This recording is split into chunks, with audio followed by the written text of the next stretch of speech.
Hello and welcome to the Vandy 247 podcast presented by FanDuel. I'm your host, Chris Lee, joined by my normal midweek guest, Luke Wyatt. We will talk Vanderbilt basketball. The Commodores 14-0, ranked 11 in the AP poll. Huge game, biggest game in maybe 15 years or more coming up with Alabama. We'll get into that. We'll talk about the win at South Carolina. We'll maybe unpack the bowl game a little bit. I don't know how much appetite there is for discussing a loss that's a week in the rearview mirror, but we'll get into that. We'll get into the football transfer portal, and we'll take your questions, your comments, all those things that you like to do here. Before we get into the show, got a new presenting sponsor of the show. It is Sylvan Park Partners. Don't have an ad read in front of me. You know who you are. Get that to me. Also, our basketball coverage is brought to you by the Wash House. Commodores, it is time to win back your weekend. Skip the laundry pile and that Wash House Laundry Center handle that for you. Our new pickup and delivery service covers all of Nashville. Will grab your laundry, wash, dry, fold, and deliver it right back to your door. That is more time for tailgates, highlights, and victory celebrations. Schedule your first pickup today at washhouseclean.com. The Wash House Laundry Center, the official way to stay fresh on game day. Wash House owned and operated by my good buddy Stephen Andrews, big Vandy fan, one of the best people I know. Get your laundry done, help out those who help the show. Football season brought to you by former Vanderbilt kicker Joe Bulovas with Bulovas Wealth Management of Raymond James. If there's one thing we all share, it's that our lives are unique. At Raymond James, we believe that is worth celebrating because financial planning isn't just about numbers and figures. It's about creating the life you envision. Whether you are building a future or preparing for retirement, a Raymond James financial advisor can guide you each step of the way, all while following a plan that is uniquely yours. That is life well planned. To learn more, call financial advisor Joe Bulovas with Bulovas Wealth Management of Raymond James. 615-645-6742, Raymond James and Associates, members, New York Stock Exchange, SIPC. Really appreciate all the help they gave us during football season. And the podcast with Joe and Billy was terrific. Luke Wyatt, thanks for joining us. Happy New Year, sir. Happy New Year to you, too. How was the holiday season for you and your family? The holidays were good. I got a couple of days to unplug in Tampa. Just pretty much alone, no kids, no wife, no demands here, which is great. I need a good reset of the mind every now and then. So that was good. I feel like I came back refreshed and ready to go on 2026. Hey, we're 1 year in the books with 24/7. That has been a fantastic partnership. The move over there was one of the best things I've ever done. If people, by the way, don't subscribe, be sure to do that. That helps the channel. It's only $120 a year. Robbie Weinstein has been killing it with portal coverage. And frankly, getting some more help with that too. So anyway, yeah, just awesome. Excited to do. I think my outlook for this business is as bright as it's been in a long time. Look, I mean, part of it's out of your control, but it helps when the teams you follow win. But yeah, I mean, last year ended up being, I got to the point with the business that I just thought that I've taken this as far as it's going. It's just going to be kind of hopeless. And then that was a nice surprise. Yeah. God works in serious ways, and it helps you. And look, the last couple of years at Vanderbilt cumulatively have been pretty darn good. Yeah. Are they perfect? No. But and they can be, and they can get better. And Clark has talked about it so much, how we need to take this train and keep moving forward, because we can't, if you're not moving forward, if there aren't cranes on campus, so to speak, you're falling behind. Where do you want to start? It doesn't matter when we wrap up the bowl if you want to, the bowl experience. I had a great time. If you want to do that. I thought that was terrific. The stadium's beautiful. That's one of the stadiums you walk in, you're like, they don't, new stadiums are the rage, but they don't need to tear that one down anytime soon. The pirate ship was pretty cool. Yeah, I mean, other than losing the bowl game, and you sure would like to have the first half to do over again. Yeah. I mean, Diego was unbelievable in that second half. Yeah. I felt like watching the first half, and please don't take this the wrong way, I'm not blaming Diego for the loss, but I did feel like he was a little bit out of character. I think the hangover from the Heisman, some of the stuff he had said, there was a little bit of a hangover there. I don't know how to explain that, but I did feel that way. And I think he took a couple of sacks that he would normally not take. Yeah. But besides that, when that second half started, wow, did he turn it on and prove that he is what we knew he was all. Yeah, I was down, and sometimes people make too much of this, and maybe it was nothing, but I was down in the tunnel before the game, back behind the scenes where you could see Iowa players coming in and out of the locker room, and then on the field. It just felt like there was more energy from Iowa. Yeah. Coming out of the gate. I agree with that. And I think this, too, the letdown that we didn't make the playoffs. Yeah. I mean, think about it. Notre Dame decided not to go to a bowl because of it, because their team was so let down. I think that was, they said, well, you cried and you went home with your ball. That's fine. But I do think there's something to that. And I think it wore off as the game went on. I think we got back to ourselves. But, of course, we did miss Eli, especially in that first half when we weren't getting a lot of people open. Eli was kind of his comfort zone, and he didn't have that for this game. But that's no excuse. Iowa was the better team that day. Their offensive line is well deserving of the Joe Moore Award. Outstanding. They're outstanding. They're big. They're strong. They don't beat themselves. I mean, I heard a stat, and you correct me if I'm wrong. They only had one holding penalty all year. Goodness, that's crazy. That's crazy. I don't know if that's right or not. Well, I heard that because the reason why I heard that was they had one in our game. So that was okay. Second holding penalty all year. That's one thing. Well, one thing I noticed, the SEC called a lot more penalties than, or there were more penalties called. And look, I don't know if it's fair or unfair. I'm not casting judgment on officiating. It just was. I mean, maybe they were all earned. Maybe the Big Ten was more disciplined, but there were a lot more penalties called against SEC teams than against Big Ten teams in the regular season. I think this, Chris, I think the portal that has helped a Vanderbilt and an Indiana has also helped other conferences kind of catch up to the SEC a little bit. Yeah, I think so for sure. This came up like on my Southeastern 16 channel. I think in comments or somewhere like somebody is the Big Ten taking over? No. Is the dominant conference? I don't think anybody's going to have a monopoly on football dominance. I really don't. I mean, it's going to be Big Ten and SEC. But I mean, a lot of stuff's possible. I mean, look at what Texas Tech did this year. It's who takes advantage of the opportunities. Well, just look at our league. To me, and from everything I've garnered from friends, Texas and Texas A&M spend more money than anybody. Okay, let's take those two and put them up there. Well, now you've got Texas Tech that's spending as much or more than them. Yeah. And they're in the Big 12. So, they just get ready to bottom a quarterback. I guess I saw that, and they're going to be good for a while. If you decide you're going to spend money, you can be good. You can. It doesn't matter who you are or what your history was. I didn't think it would turn out this way for Vanderbilt. I thought it'd be a long, tough road.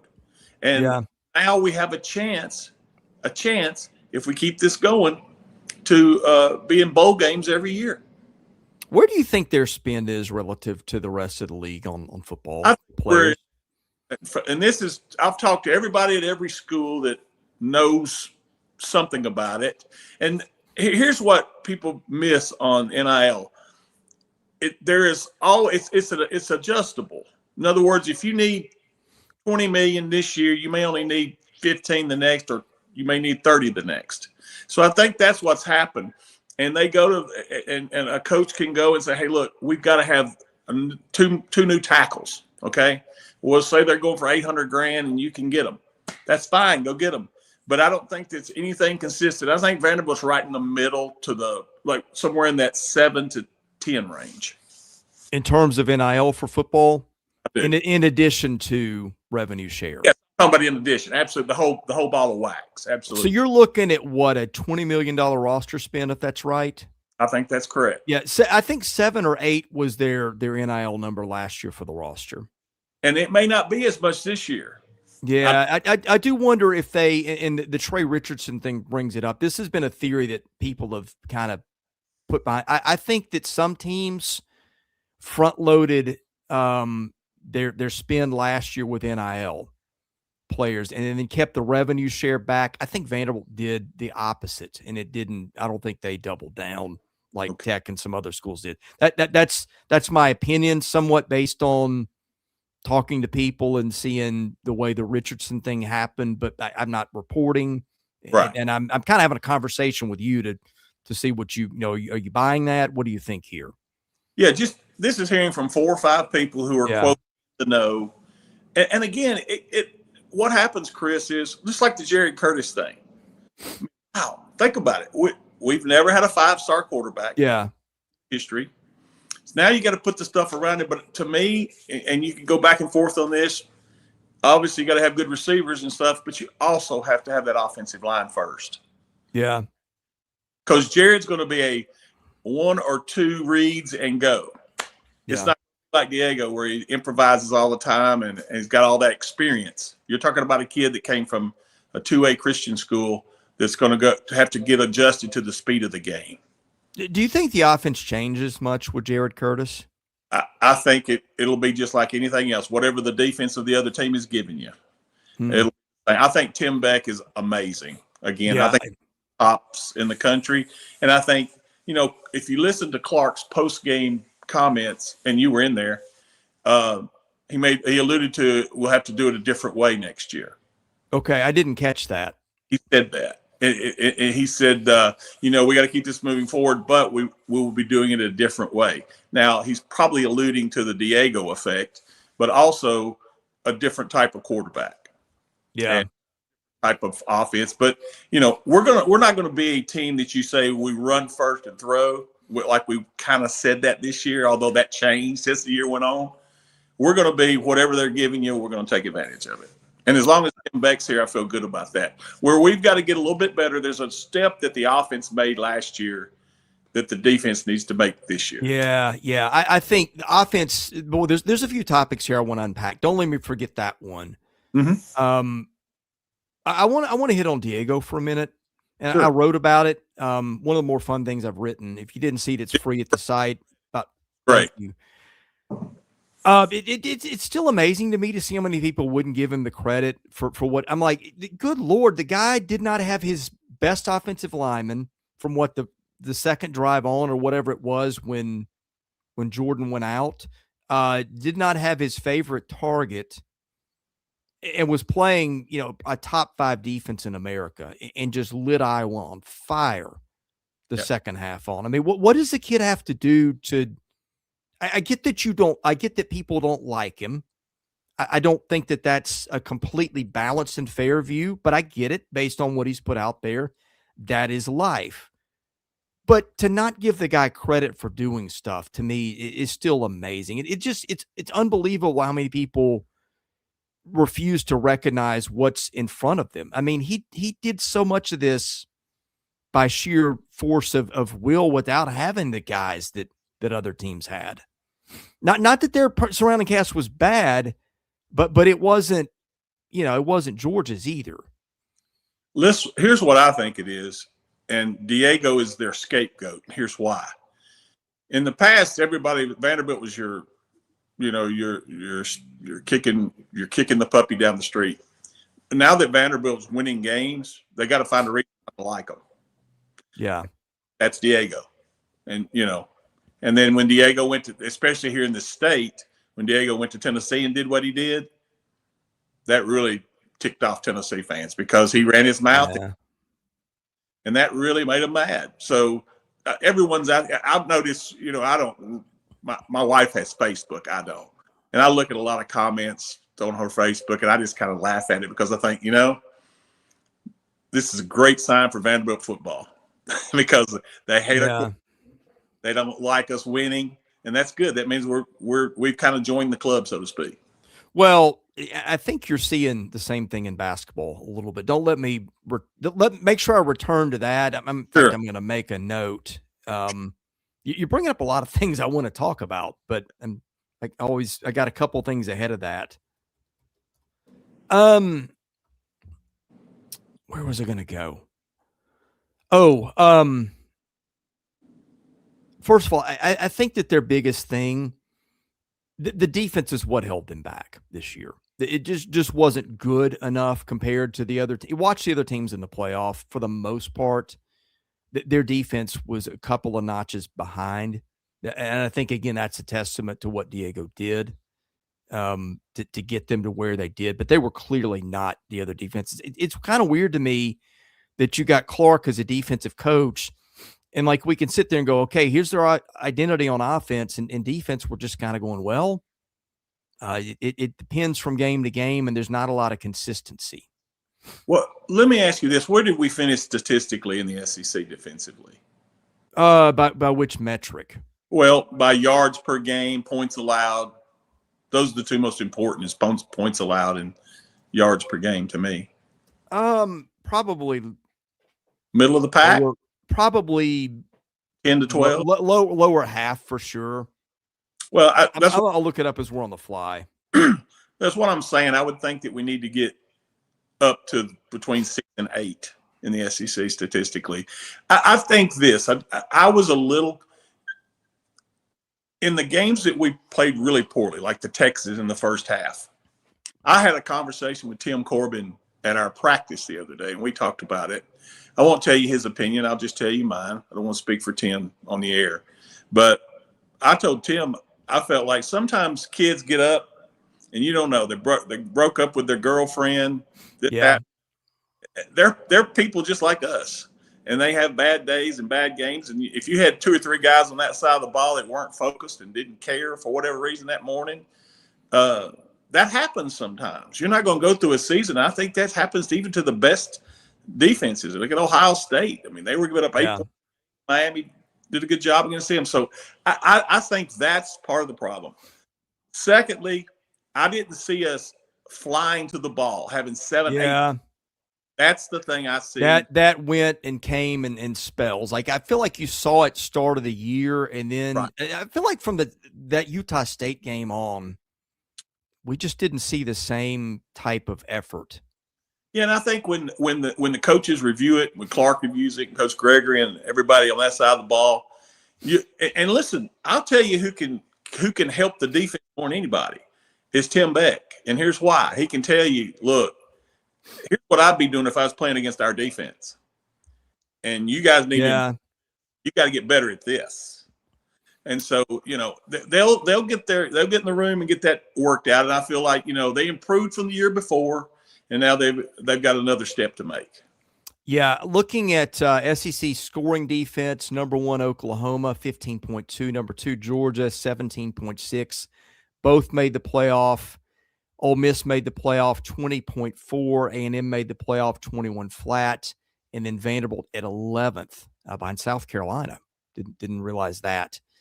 At 22.9. Total defense, let's see. Well, the SEC is not making this easy to find. Okay, total defense, they were also 11, 357.5 yards a game, again, right behind South Carolina. 1 Oklahoma, 2 Missouri, 3 Alabama playoff team, 4 Georgia playoff team, 5 A&M playoff team, Ole Miss 9 playoff team. In fact, Vanderbilt's stats were very similar to Ole Miss's on both sides of the ball. Probably a little bit better, to be honest with you. What was points per game that we allowed? 22 point whatever I said a minute ago. It was 11th. So they were 11th in both. Yards per play, they were also 11th, 5.5. So they're pretty consistent on where they were. The gap between 11 and one more question, and then we'll move on. From 11 to, let's say, 7th, what's the difference in yardage per game or points per game? From 11 to Auburn was 7 at 329. Vanderbilt was 11 at 357. So you're talking about 37 yards of offense per game. So a couple more. Yeah, but 0.6 a play, which is kind of significant. Yeah, that is. Okay, so jump to me to be at that level where Auburn was. Yeah, that's going to be hard to do, but it is. If you want to be where you want to be, you're going to have to do that. Yes.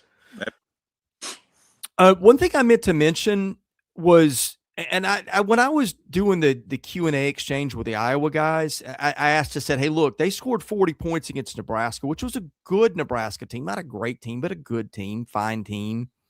That was a season high.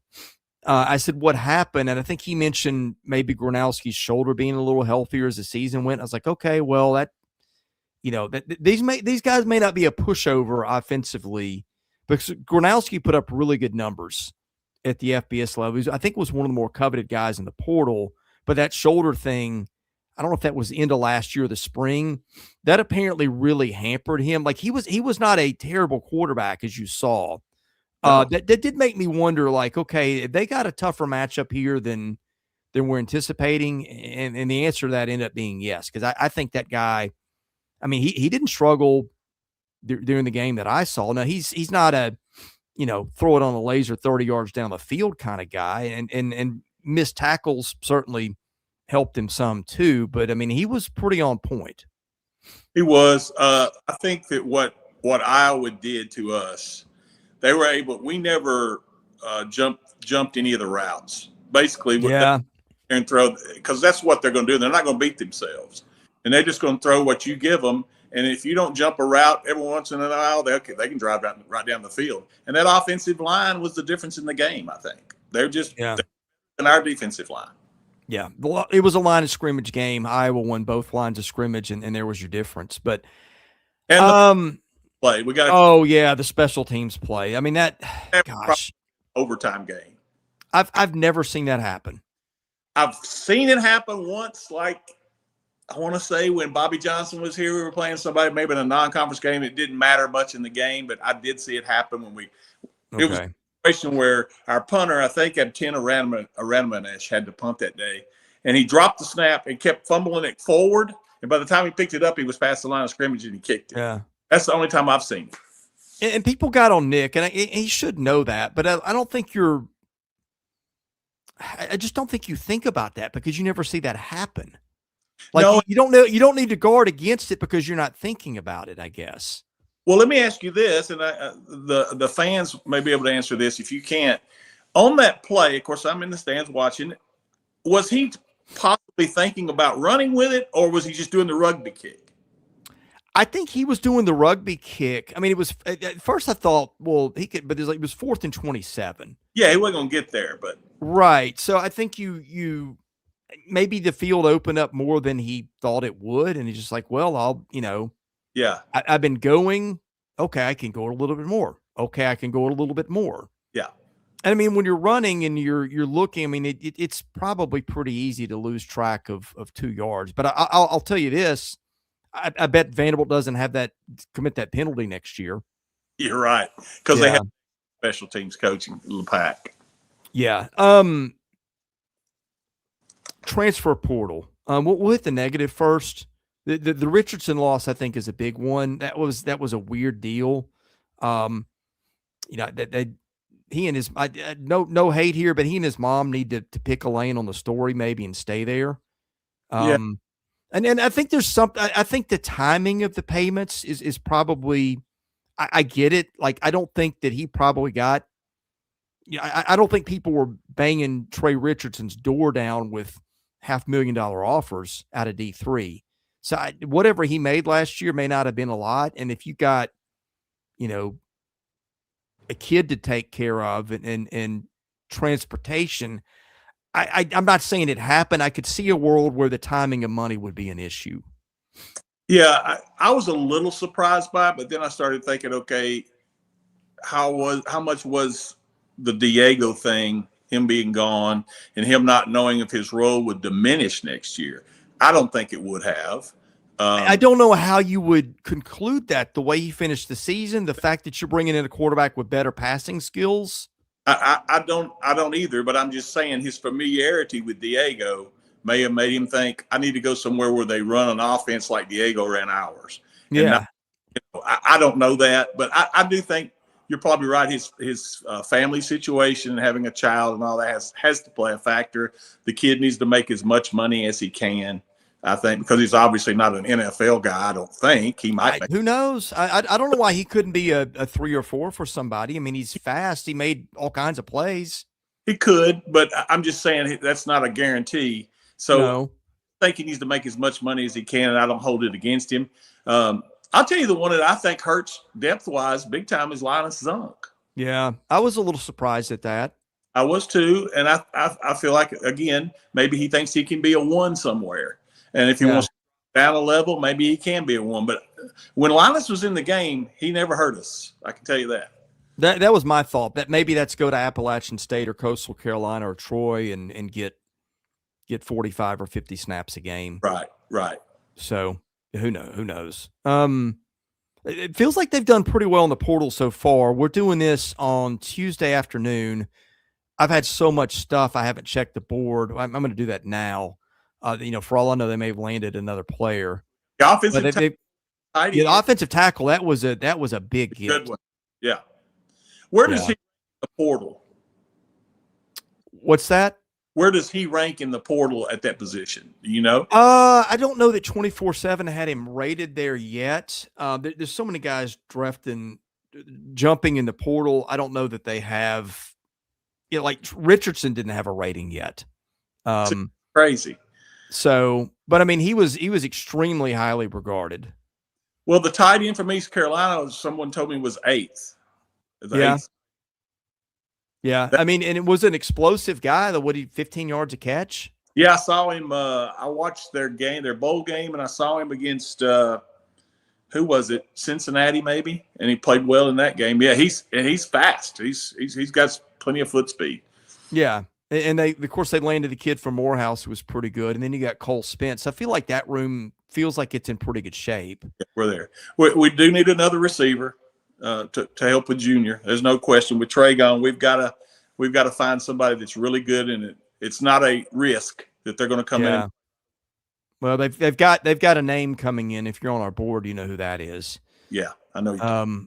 So I mean, and maybe that, maybe you. I mean, I just think it's a lot to lose. You're losing Stowers, you're losing Richardson. That's a big bite of what you're doing, along with some of the offensive linemen.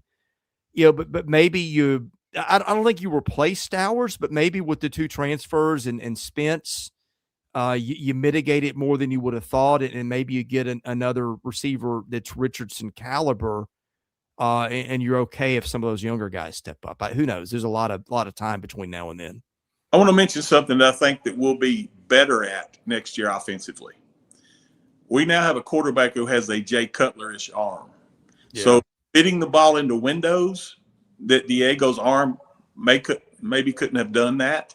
I think you're going to see that. I think you're going to see us be able to pick up first downs on, when they're not in man, when they're in zones. I think he can fit it right in the zone and zip it to the open man a little bit. I can see that even as a freshman, because that kid's got raw talent that's out of this world.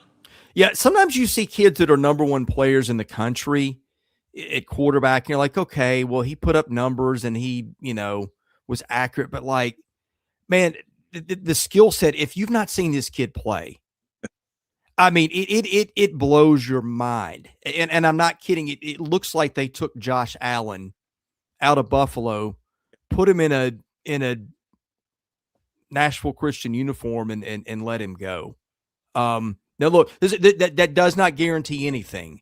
Right. He's going to be playing against guys, and I'm sure he did it in camps. I mean, he wouldn't be the number 1 rated player in the country if he hadn't done it in camps. Right. But, going every day against guys that are your, that you've never seen before, and being able to handle that. And I'm not saying there's any reason that should be a concern. It's what everybody deals with.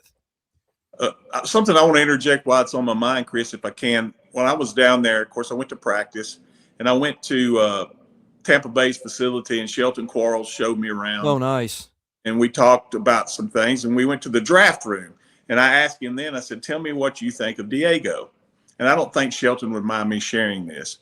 He said, well, his comp in the NFL is their quarterback, Baker Mayfield. I wondered about that. It's very similar.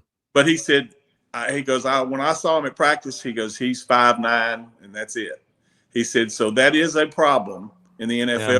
The offensive line, not just the defensive line are bigger, the offensive linemen that you have to see over to throw are bigger. He said, so that's the only thing, the measurable, but he said he can make it in this league because of how tough and how smart he is. Yeah. Mayfield is 6'1.5". And Diego's a shade. I think he's what, 5'9" and 5'8" or 7'8" or something. Yeah, So he's a little over. He's between 5'9" and 5'10". He's a haircut away from being 5'9". Well, I mean, maybe Bryce Young is 5'10", man. Yeah. And I mean, Diego is put together a lot more. I mean, Bryce Young says he's 205. I don't know where it is. He's lean. Diego's a lot thicker through the trunk. Yes. Which you think is going to help. I mean, I don't. You're seeing guys that have done it that are. I realize that is we are drawing a. We're putting Diego on the very lower end of the spectrum. I get it, but it's not impossible. No, it's not. And I promise you, he can. I don't know what Diego's thoughts are, but if he gets in the NFL and gets with the right team, the worst case scenario for him, in my opinion, he's going to be on a practice squad. I just caught you in a lie. First time ever on the show. You said, I don't know what Diego's thoughts are. You know exactly what Diego's thoughts are. Well, he thinks he's going to go out and win an MVP and then some. Right. But yeah, I think he'll definitely be on a practice squad at very worst. Yeah, I think so too. I hope he gets a shot. He'll get a shot. Yeah. The kid's been doubted and had his accomplishments trashed at every turn. Yeah, I mean, the five guys they've landed in the portal so far, it's a pretty good start. I do feel like, you know, when Indiana was landing guys, and that's going to be the obvious comp, like nobody was going, man, Indiana's killing it in the portal. It's finding guys that fit and developing them and getting the most for your money. I have no idea what this is going to look like. And again, I do worry a little bit about money. At some point, if you're going to take that next step, you're going to have to get you have to get some studs off the edge, and those guys aren't cheap. That's where I do wonder a little bit, but I like what they've done so far. You know, Chris, we talk about the next step, but I got to be honest with you. What we did last year money-wise, and of course, again, the Diego factor, but we can still be a 10-2 type, 9-3 type team with what we're doing. Since we got Jared Curtis. Now, if we were starting the season and it was only Blaze and whoever, yeah, you're kind of starting over again a little bit. But that's the quarterback's such a huge position, and being able to yank a 5-star away from Georgia, yeah, that doesn't happen, man. It has never happened at Vanderbilt. Yeah. Yeah, I mean we're in new times. Everybody's in new times, though. I mean, I don't think anybody's going to run the table. No, I mean even Indiana, people are going to take a really deep dive, and like last year, it was a cute little story. And look, this may happen to Vanderbilt too, on a different level. So some of those advantages are going to start to get taken away, I think, because people are going to look at what he's doing and say, okay, what's the secret sauce? right. I do wonder if you're going to start to see a move away from some of the prima donna name 5-star guys, but between the cost and the fact that the guys that are getting it done are for the most part, they're dogs. They're not guys that we knew coming out of high school when they came out. You need the dogs. You need the guys that from the South Dakota states. And yeah. Guys that played in Vanderbilt Stadium last night. I saw players on that field that were an inch or two shorter that could league and be a league. Yeah, I wondered, Vanderbilt hosting that championship game, I think you want to keep that as long as you can because, man, people went crazy over the stadium online. They're like, this is pretty cool. Yeah. And that was, and plus, you know, these kids are hanging out in the locker rooms, hanging out in Nashville. I mean, you can't tell me some kids on both teams are thinking, hey, man, if I can play up a station, this might be a place to take a look at. I mean, I wouldn't think anything hurt in that regard. Agreed. So I try to keep that if I'm Vanderbilt for sure. In any other thoughts on football? We've gone 35 minutes and we haven't talked about the topic that I'm guessing a lot of people are here for, which is hoops. Yeah, let's go to hoops. Yeah, man, you mentioned something with today that got me to thinking. We do the Southeastern 16 stuff, and I've not been as much a part of the hoop stuff just because I happen to be involved in football coverage here and there. And I got two guys in Max and Blake that can handle it without me. I'm jumping in a little bit more, but man, they've been ranking Vanderbilt 1 or 2 in the power rankings for a while. Man, the blowback they are getting is fierce. It is amazing how many people just don't believe in this team. I'm like, are you guys watching basketball? Because I am, and I'm telling you, and this is a dumb statement to make right now, because I think when we really start to know what a team is, a lot of times is early February. We're not there yet, and I haven't played some of the kind of teams that they're going to have to get past in postseason to get where they want to go. But Luke, this looks like a team that can beat anybody anytime. Now, I think they picked a bad year. I think you've got 7 or 8 really good teams like a Michigan, maybe in Arizona, where like the path to resistance at the very top might be a little bit harder. But man, they right now, 15 games in, this is the best Vanderbilt team I've covered, and I don't think it's close. No, the only one, the closest I can compare it to 11-12. Yes, the John Jenkins, Jeffrey Taylor. Yeah, that 11-12. Yeah. That's the closest I can compare. A couple things. The first thing, you talk about we picked a bad year to be great because of the Michigan, Gonzaga, or whatever. Wake Forest lost to Michigan by a point. Yeah. So I know that you can't compare scores. I get that. Yeah, I don't know that Wake team showed up against Michigan, but yes, you're right. I mean, look, hey, SMU and UCF too, man. Look what those guys did last time out. North Carolina and blew out North Carolina. SMU did. Yeah. Yeah. But before we get too excited, we got to get healthy. We got to get Frankie back, and we got to get Duke back tomorrow night. Now I've heard I don't know that to be a fact. I'm no doctor. I've heard he's playing tomorrow night.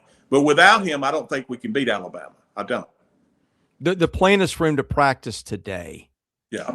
So if he can go and he can be close to 100% and can play 15 minutes, 18 minutes, then we have a chance. Because that ball game tomorrow night, listen, you better bring something for because your neck's going to be sore. Yeah. Well, Alabama's pretty banged up too, Luke. They've got 5 or 6 guys that have been hurt in different ways. So, and is he playing? I saw him get hurt in the Kentucky game. Is he playing? Their big guy? Don't know. I think so. Sounded like Oates was saying they probably would, but he hurt the big guy. The big guy sprained an ankle, I think, or hurt an ankle. Okay. Their backcourt's amazing. Yeah. And if they get on a roll, they're kind of like us. They've got 2 or 3 guys that can shoot it like Tyler Nickel, and we can't afford to have an off night, or we're not going to win. But tomorrow night, it's like you said, it's early. This is still January basketball, but I feel like this team, if they get healthy and stay healthy, they're going to be 9-10 deep. I'm not sure what's going on with Mike James. He has not really impressed me in his minutes. Yeah, he just doesn't seem to fit. I don't know why, because I was hearing great reports about him when he first got here. So that one's a little bit of a wild card. But everybody else, man, I can't wait to see those nights when we can play all 3 guards together. Yeah. And A.K. Okereke. Listen, Okereke may be the most underrated kid we got. Oh, he's so good. They've got 8 really good players when they're all healthy. Yeah. And really there aren't a lot of flaws there. I mean, Collins isn't a great shooter, but he more than makes for it up on the defensive end. And those other guys, man, they're solid. I mean, Jalen Washington is, I think people are, I think he and Okereke are getting overlooked a little bit because of all the scoring, the guards, all that. But man, those 2 guys have been so rock solid. Tyler Tanner, the other day at South Carolina, that was one of the best performances. And I know it's against Carolina, who's one of the bottom 2 or 3 teams in the SEC. But he was asked to score, distribute, rebound, everything. And he did all. Defend their best guy, maybe? I think he was on Michie Johnson. He was, 37 minutes. Yeah. You know, Byington made a comment in his post game, but he goes, I tried to rest him more, but when I look on the bench and he's down there, I'm like, get back in. What am I doing? Yeah. You know, Phil's pushing that back a little bit on they won't win without Duke. And I think it's going to be tough. I mean, I think here's the thing. You might have Duke Miles and lose it depending on I think if you get Miles full speed, he and Tanner are quick enough. They can close. And by the way, I hadn't thought of this. Like, opposing guards have not been having their way against them. Like, I think they've kept guards out of the paint as well as they've ever done. Now that I think about it, where they get hurt a little bit is like a dump down. yes. Maybe when Washington's out and McLaughlin's playing in foul trouble, they get abused there sometimes too. But when Washington's in the game, that goes a little differently. But I think, like, if you can get out, you got two guys that are super quick. They can close some spaces, but at the same time, Alabama plays so fast and moves the ball so quickly, there's going to be an extent to which they are going to get wide open looks. They hit 15 threes against Kentucky and 22 the game before. So that's going to have something to do with it too. To me, the stat that you'll look at Thursday or Wednesday night after the game, who has the least amount of turnovers? If you get live turnovers, it's points for either team. So whoever has the most live ball turnovers will lose the game. Well, that was a thing against South Carolina. Only turned it over 4 times. Right. We didn't, because we only had Tyler. Really, we had Tyler. You just can't. Yeah, we couldn't do it. And maybe that doesn't really hurt you as much against Alabama because they're probably not going to be susceptible the way that some other teams Vanderbilt's played have, to having pockets picked and, press. And they're just going to get the ball out and up the court so fast that probably takes some of that away. I agree with that. Now, I do think Vanderbilt might have a little bit of advantage inside, especially if Allen is playing on a gimpy ankle. Yeah, if he doesn't play, he's a big physical kid. If he doesn't play, definitely advantage Vanderbilt. Yeah. What else we got? I think I'm going to be very interested to see the crowd. I still don't think it's a sellout, is it? I saw somewhere where there's like 1,000 seats left, but that's okay. That's Alabama fans anyway, so it doesn't really matter. To me, it's going to be, the last time we played Alabama here, it was 10,000. There was 12,000 in the house. It was probably 8,000 Vandy and 4,000 Bama. Yeah. It'll be a little bit more than that tomorrow night. I think you'll have 13 to 14 or 13 maybe. And, it'll be 9 Vanderbilt. The students are back. That's huge. Students will pack it in for that. They'll be ready to roll. And is it just me? Or go ahead. I'm sorry. No, I was just saying that's the whole thing. That way that gym is configured, our students are so loud and bouncing off those concrete walls. It sounds like 10,000 and there's only a couple thousand of them. Is it just me, or it feels like every time they've had a remotely significant game, like it's been so many times I guess last year, at the end of the year, you had some like Missouri and Ole Miss were Saturday games, but it feels like when they get one of these games, like it's an 8:15 start, or it's students are gone or something. Yeah, there's always an excuse for not coming, and I have to get up early the next morning and all that, but just stay in, eat dinner, and then go on over to the game at 7:00 and get there early. And I'm excited about it. I think that we have a chance for this team, and I hate to make predictions like this, but I'm going to go ahead and do it. They have Elite 8 caliber. Vandy or Bama? Vanderbilt. Elite 8 team. Yeah, I think so. I could argue steps beyond that, but we need to get to February and see. And again, I get so hung up on the health thing. You got to have all your guns. No, that's it. I mean, like you get Collins and Miles back close to 100%. It's a team that can, again, other than maybe Michigan, beat anybody. Yep. So, but again, the tough parts to come. You see a lot of teams that look great this time of the year that become mortal. Although I think with the parts, though, they've just got so many parts. They do. That I think it's going to be harder for it to be a collapse for them. You'd mentioned earlier, Chris, about how the narrative that they still don't want to give Vanderbilt the credit. I was listening to Jimmy Dykes. I was watching the Tennessee-Arkansas game. second half after our game concluded. And he started talking about teams that could win the league, never mentioned Vanderbilt once. And that's an SEC thing. Okay. They're not pushing Vanderbilt. They mentioned Kentucky would be better when they get healthy. Alabama, or even mentioned Auburn and somebody else ahead of us. I'm like, come on. Those teams, they're just not the same. Kentucky, that you take the name off the jersey and nobody's talking about Kentucky. That was the most disjointed looking group. You talk about not sharing the basketball. That was a film for that. They don't share the basketball. Now they can learn. They can learn to do that better. And they can, don't get me wrong, Kentucky's still good and they could be better. You know, when you have a guy like Otega Oweh and that left-handed point guard, I can't remember his name, they have the potential, but right now they got a bunch of individual pieces. Yeah, well, they don't have a shooter other than Oweh.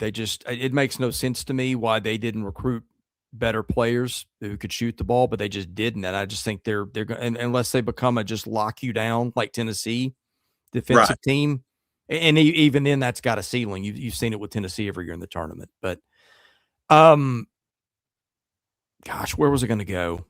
I did want to get to the mailbag for a second, but where were we just before that? Oh, I know what they haven't played anybody narrative. That's not true. No, it's not. They haven't played a heavyweight at Gonzaga, Michigan, and Arizona, UConn. I get that. But I mean, they made St. Mary's look awful. They're a decent team. They're the only team to beat UCF. I just didn't think much of it. I'd heard SMU was supposed to be a good team. I didn't think much of them when they were here, but I think that probably had a lot to do with Vanderbilt in hindsight. VCU also is right there in the 40s.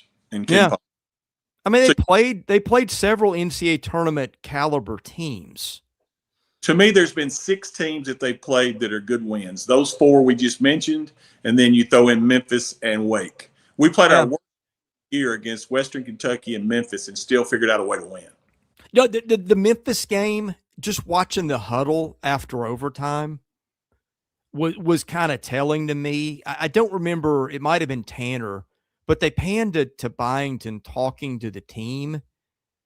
And a couple of them just had that look on their face and a grin like, yeah, we just played like dirt.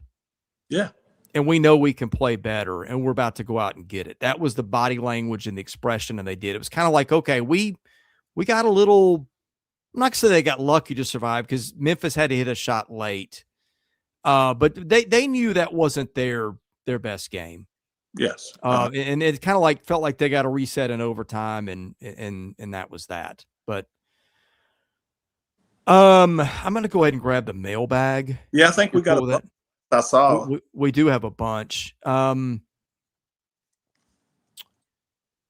Mailbag is always presented by Sutherland and Belk, a family-owned injury law firm. If you or a loved one has been hurt in an accident, give Taylor or Russell a call, 615-846-6200. See what your rights are and if they can help.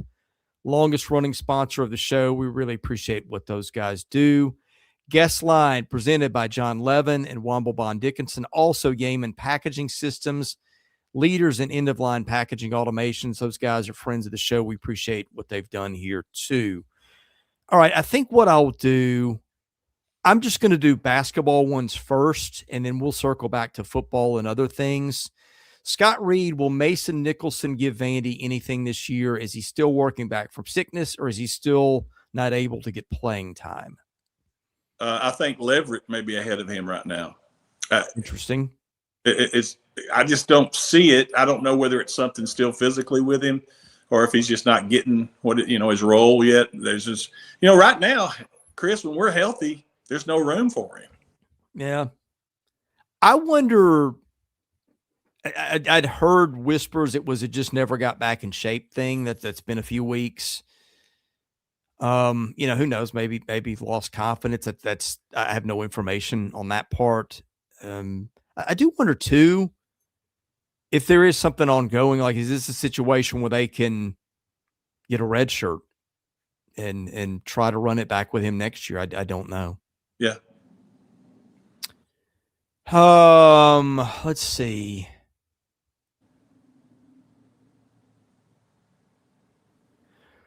Okay, pessimistic door. When realistically should Candace Story Lee give Byington a big extension and lock him up for the future before the Blue Bloods become knocking? Or If before they come knocking? if this season turns out the way we all expect, or you and I expect anyway, right then, this year, after this year. Yeah, I think the one thing right in front of everybody was the NIL comments before the year that he made. Well, And it didn't pull any punches. I don't know that has improved any.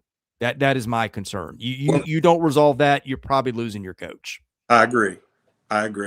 And it could be that that can change overnight, Chris. If we wind up going to the Elite Eight or Sweet 16, then the money will flow. Well, there needs to be a little more buy-in.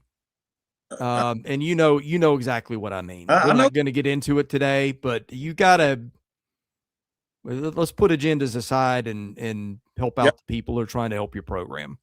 No doubt. That a good way to put it? Yeah, that's good. Okay. Let's see.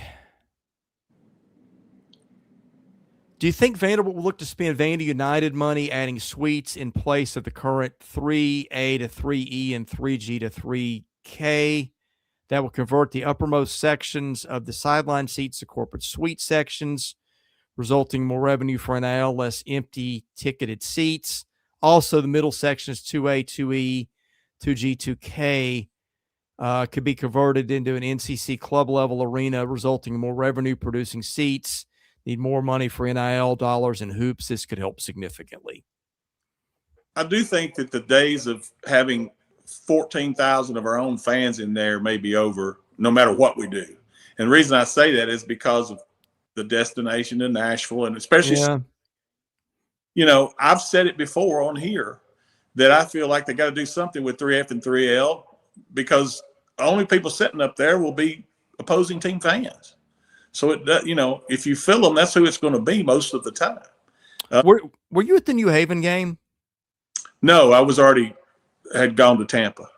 Well, the press box is up there on top of 3L, whichever one it is. Crow's Nest. Yeah. And so I have to walk through that to get there. I saw more people up there than I've seen all year. I don't know if it was just like, okay, it's holiday break. This team's pretty good. Let's buy in and show up. But I was seeing some more presence in the gym that night. So was there a promotional ticket giveaway or anything with that? Not that I know. So that means there was 8,800. They said there are 8,600. So if you had 8,600 at New Haven, stands to reason you're going to have 12,000 Vandy fans in there tomorrow night. Yeah, I mean, 10 at least. Well, but part of the issue will be school nights. Like I know my son is going to want to stay up and watch the game, and I know that he's going to be told go to bed at halftime. Right. So add a trip to that. I mean, you got school age kids, and it's going to be you're getting to bed at 11. And I don't know what everybody else is, but here in Williamson County, we got get kids out the door before 7 to get them to school. Yeah, it's brutal. Yeah, that is brutal. I've been hearing some, I don't know details, I haven't dug in on. I've been hearing that renovations of Memorial are about to be, I don't know what the word is, priority on the drawing board, whatever. But it's been a talking point. I can tell you this: the Huber Centers is nicer than anything in the country. Yeah, I still haven't been in that. Oh my gosh, Chris, it's beautiful. Yeah, absolutely is top notch. Yeah, I've heard nothing but good stuff. No, it is amazing. How cool is it to see both basketball teams undefeated, comparably strong teams from the past that were the same season? That's from View Wars. Not entirely sure what the question. Maybe it's make a comparison. The 11-12 and then the 93 team to be, as far as potential to how far they. Yeah, I think 11-12 is a good comp. The team had Jenkins, Tinsley, Ezeli, Taylor, Sheen That Gang. one, yeah, that was maybe a little Goulburn. I don't Yep. remember who 7, 8, 9 were. I think the bench goes a little, maybe if you go on the roster, guys, 6, 7, 8, 9, it might be a little better on this team. Ross Neltner on that team? No, he was A little before. gone by then. I think Neltner was on that team. Neltner's last game was that Georgetown game. Oh, yeah. Yeah, I don't know. I mean, you start thinking Taylor, Jenkins, but I mean, man, they're different. But Tanner and Miles are having superstar. I mean, I think your player of the year is probably going to be LeBaron Filan in Alabama. But I mean, Tanner's in that running. He's got, like, if you're naming first team all SEC, you're 5. He's a slam dunk for that right now. Absolutely. Last time we had a basketball game of this magnitude, that from Dane Henshaw, will we have the majority of fans over Bama? I think you answered the second part.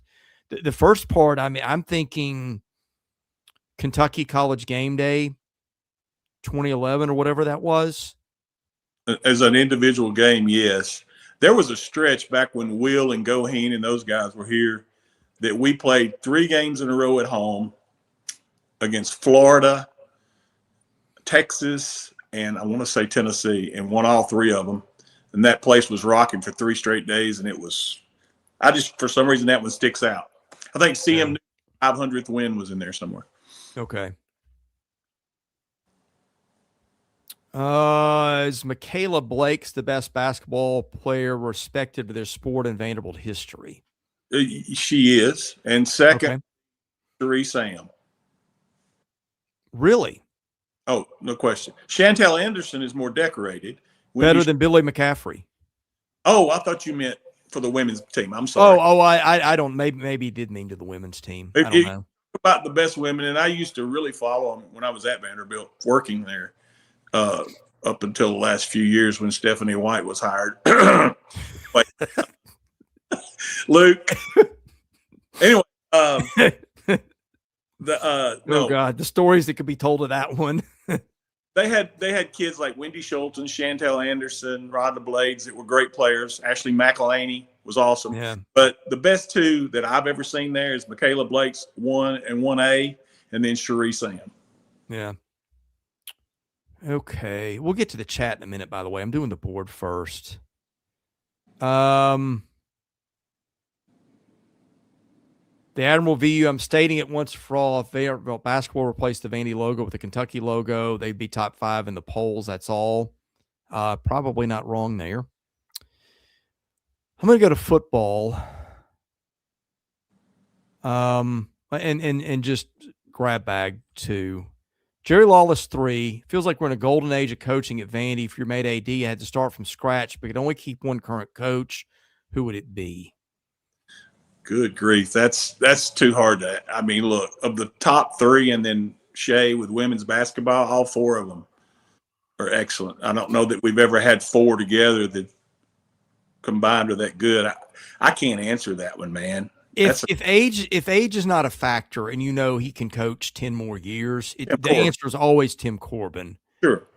If it is, I'm going Mark Byington. Yeah.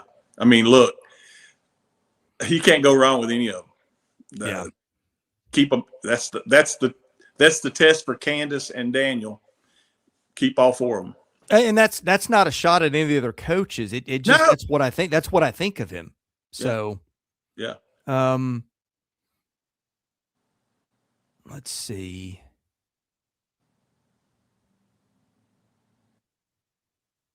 Oh, I missed this one for basketball. Oh no, we did get that one. Steve VU98, did you go to the bowl game? And does the team have a better experience at a higher profile bowl like the Tampa one compared to others we played in the past?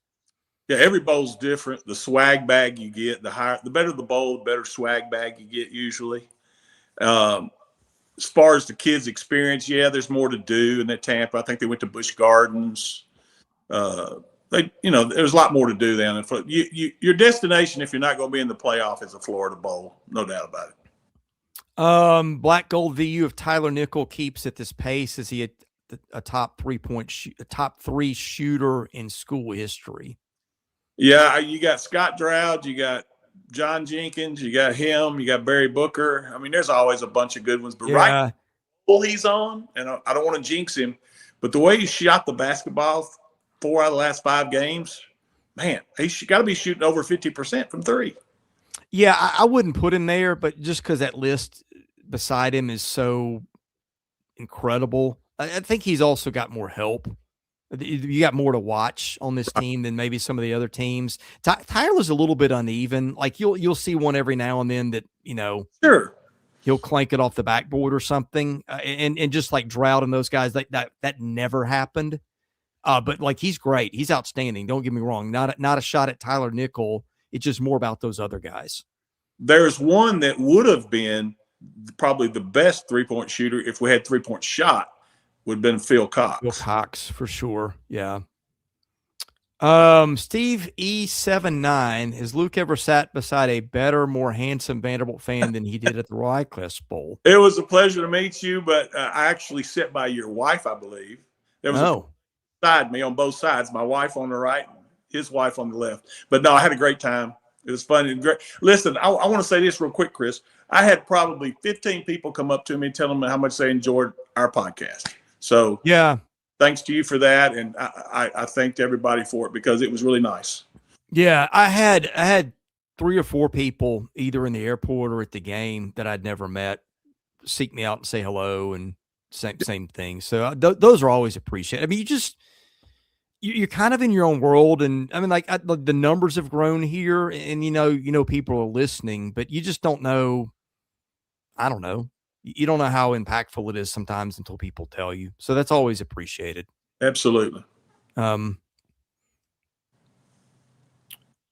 50-win seasons, were you bothered by Diego's poor sportsmanship about losing the Heisman? Do you think it adversely reflected on Vanderbilt? I mean, it wasn't ideal, obviously, and that's not the way I would have conducted myself. But knowing Diego, not knowing him, but who Diego is, look, you have to. That's part of who Diego is. He's going to back. He's going to scratch. He's going to claw. And whether it's correct, not correct, obviously alcohol was involved, and that's never good. Yeah. So it is what it is. Look, that's the worst thing that ever happens. That Diego, he'll be fine. Alcohol will change a person in a heartbeat. Yes, and we all have personal. Yeah, we all have an experience with somebody we know with that. I mean, I'm not making an excuse for Diego at all. Sure, you've got to be aware. You've got to stay away from those things in those spots. And it's different from things that have happened in the past that players got away with because there was a phone every second. But I mean, I get, and I wrote about this. I get where he's coming from.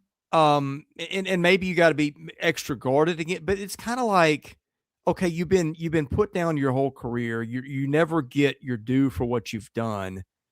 And in your mind, you're the best player in the country, and I happen to agree with him.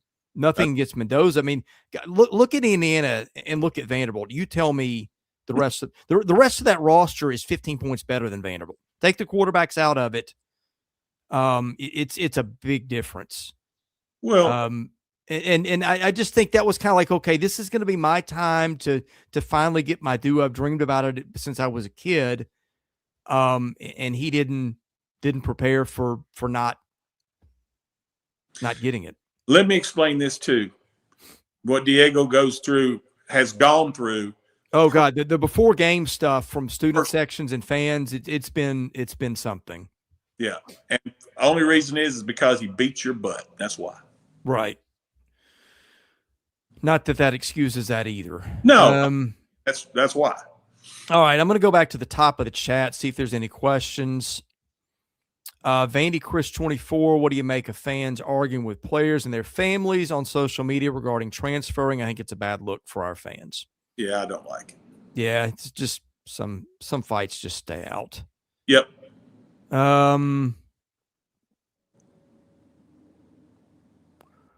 Chris wants to know how nice was it to have Jim Foster back for the women's games on Saturday. Really nice. I saw Mara Cunningham and a couple others that I knew real well. It was really nice. My wife and I actually went to that game because I feel like they need support. And they had, I think they had about almost 7,000 there. So it was really nice. All right, I'm huge 54, assuming what Trey's mom said about the school contract details and Trey not receiving any payments till mid-year. Is that something unique to Vanderbilt? Or is that standard protocol in NIL? I'll let you answer that. I don't know. I don't think they're the only ones, but this was foreseeable.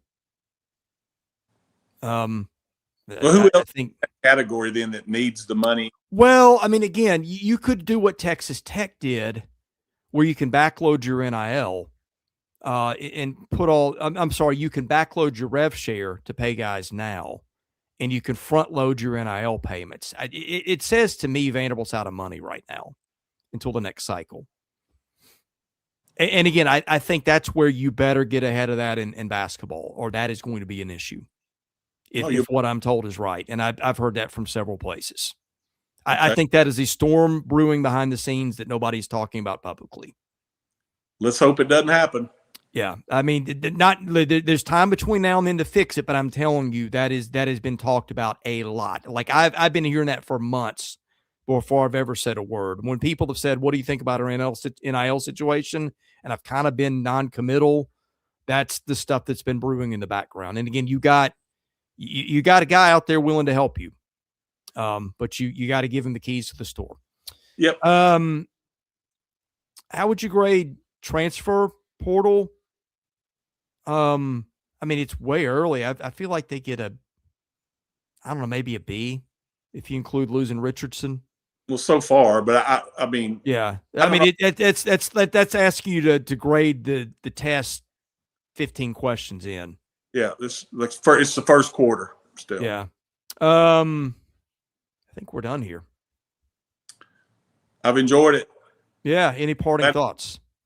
No, just excited about tomorrow night. I think it's going to be, again, I think the key for us is Duke Miles, and the key to the game is turnovers. Whoever has the most live ball turnovers will lose. You going to be there? Oh, I'll be there. Yeah, I'll be there this one. I should be there Saturday too. My son's got a game at 3, but I think I'm going to go. I may just let Elena handle the press conference and duck out on that so I can get to see David. You're doing a terrific job. Yeah, that's I knew I was forgetting something. Elaine has helped out with some portal intel too. She called the North Dakota State transfer the morning that it happened. So yeah, she's done a great job of plugging in and getting sourced. That is not easy to do. No, she's good. I meant to give her a shout out. I knew I was forgetting something, and there you go. That's what it was. Absolutely. All right, before we get out of here, podcast has always been free.